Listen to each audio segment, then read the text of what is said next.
Another Monday is coming around, and you're gearing up for another round of dieting. Checklist in hand, you're feeling in charge. Tempting foods out of the house? Check. Bowl of fresh fruit on the counter? Check. Cut veggies placed front and center in the fridge? Check. But as you stride into work with your healthy homemade lunch, you're faced with cinnamon rolls in the break room, a vending machine full of junk food, and a coworker with a jar of chocolate candies on her desk. I once worked in an office where fresh donuts were delivered to the break room every morning, and this was a cardiologist's office. I don't even like donuts, but it was still hard to resist a bite or two every time I'd go in to refresh my coffee. Despite my protests that we were perhaps sending the wrong message, the donut delivery persisted, so I bought a little coffee maker for my office so I could avoid the lunchroom altogether. In a workplace study published a few years ago, Dr. Brian Wansink showed just how powerful a persuader the sight of food can be.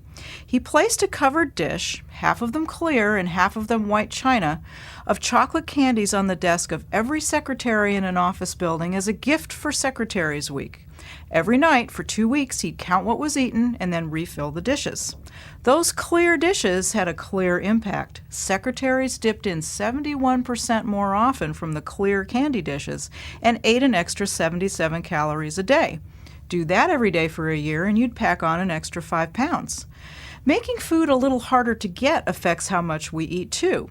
In another study, with a different group of secretaries, Wansink provided everyone with clear candy dishes full of chocolate, but he moved the dishes around from week to week.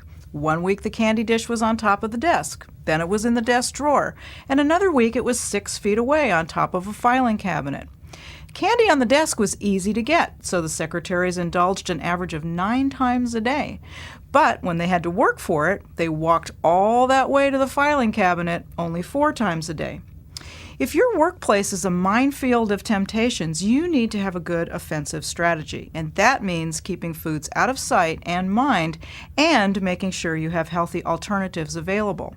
I had one patient who put a mini refrigerator in her office to stash her lunch and healthy snacks so she could avoid the lunchroom altogether. Vending machines have a way of calling out to you, especially around 3 or 4 p.m. when you're hitting an afternoon slump. So again, make that food harder to get.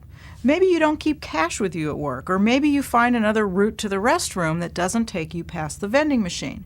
Better yet, bring healthy snacks to work with you. Some fresh fruit, a handful of nuts, some low-fat cheese and whole grain crackers, or a carton of yogurt.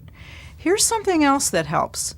Next time you're faced with food that you know you shouldn't have and probably don't even really want, ask yourself this and take your pick. If this donut, cold pizza, stale popcorn weren't here, would I go out of my way to get it?